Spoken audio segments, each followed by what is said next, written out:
الحمد للہ رب العالمین والصلاة والسلام علی سید المرسلین اما بعد فاعوذ باللہ من الشیطان الرجیم بسم اللہ الرحمن الرحیم۔ قربانی کے ایام قریب قریب ہیں۔ دیکھا جاتا ہے کہ قربانی کے لیے جب خریداری کرنے جاتے ہیں تو عمومی طور پہ ایک صورتحال کا سامنا ہوتا ہے جس سے حدیث مبارکہ میں منع کیا گیا، روکا گیا، جیسے رسول اللہ صلی اللہ علیہ وسلم نے ناپسند فرمایا۔ ہوتا یہ ہے کہ جب ہم منڈی پہنچتے ہیں تو سودا ہو رہا ہوتا ہے بیوپاری اور گاہک کے درمیان۔ مثال کے طور پہ ایک گائے کا سودا ہو رہا ہے، ایک بکرے کا سودا ہو رہا ہے، اور اس میں ایک بارگیننگ چل رہی ہوتی ہے، سودا چل رہا ہوتا ہے کہ جی میں جو ہے وہ مثال کے طور پہ یہ بکرا 1 لاکھ روپے کا دوں گا، اور کسٹمر جو ہے وہ بارگیننگ کر رہا ہوتا ہے کہ میں نے 50,000 کا لینا ہے یا 60,000 کا لینا ہے۔ اب یہ بارگیننگ کرتے کرتے ایک قریب قریب کے مقام پر پہنچ جاتے ہیں، یعنی مثال کے طور پہ دکاندار جو ہے وہ 75,000 پہ آ گیا ہے اور کسٹمر جو ہے وہ 70-72 ہزار تک آ چکا ہے۔ تو ان قریب سودا ہوتا ہوا نظر آ رہا ہوتا ہے، ایسا لگ رہا ہوتا ہے کہ ان کے درمیان ان قریب سودا ہو جائے گا، طے پا جائے گا۔ لیکن اسی صورتحال میں بعض اوقات یہ ہوتا ہے کہ کوئی دوسرا دکاندار، کوئی دوسرا بیوپاری جو اس ساری صورتحال کو دیکھ رہا ہوتا ہے، ملاحظہ کر رہا ہوتا ہے، وہ اپنا بکرا لے کے پہنچ جاتا ہے کہ صاحب یہ دیکھیں، یہ بکرا بہترین ہے، اس سے بھی اچھا ہے، اس سے بھی تگڑا ہے، اور میں آپ کو جو ہے وہ آپ 72,000 بول رہے ہیں نا، تو میں 72 میں ہی آپ کو دے دیتا ہوں۔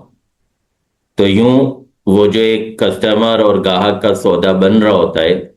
اس گاہک کے سودے کو یہ دوسرا بندہ توڑ دیتا ہے۔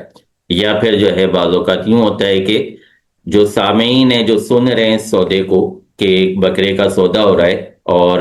72 اور 75 پر آ کر معاملہ تھوڑا سا اٹک گیا ہے،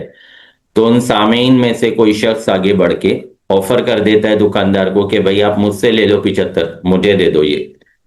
تو یوں یہ جو سامعین میں سے ایک شخص نے بڑھ کے اسے خرید لیا، تو اس نے اپنے بھائی کا سودا توڑ دیا جو قریب قریب نظر آ رہا تھا کہ ہونے والا ہے۔ اسی طرح کی کیفیت بعض اوقات ہمیں جب ہم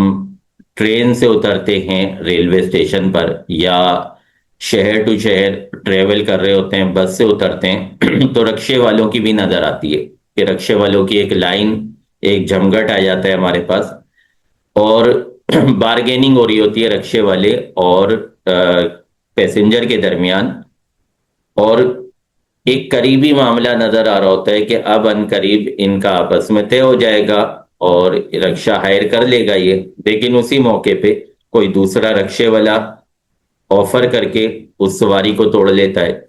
یا پھر جو ہے کوئی دوسرا کسٹمر جو ہے وہ رکشے والے کو آفر کر کے اس کی سواری کو توڑ لیتا ہے۔ تو اس طرح وہ جو سودا طے پانے والا تھا، وہ جو سودا کافی دیر سے چل رہا تھا، جس پہ بارگیننگ کافی دیر سے ہو رہی تھی، وہ سودا یہاں پہ ختم کرنے کا سبب بنتا ہے یہ تیسرا شخص۔ اور ظاہر سی بات ہے اس میں دل آزاری ہے، اس میں دل آزاری ہے۔ جس کا سودا ٹوٹے گا اس کا دل رنجیدہ ہوگا، اس کو پریشانی ہوگی، اس کو تکلیف ہوگی۔ تو مسلمان کا دل توڑنا، اس کو رنجیدہ کرنا، اس کو پریشان کرنا، ظاہر سی بات ہے یہ برا ہے۔ تو حدیث مبارکہ میں اس حوالے سے رہنمائی کی گئی۔ مسلم شریف کی حدیث مبارکہ ہے ان ابی ہریرہ ان رسول اللہ صلی اللہ علیہ وسلم قال لا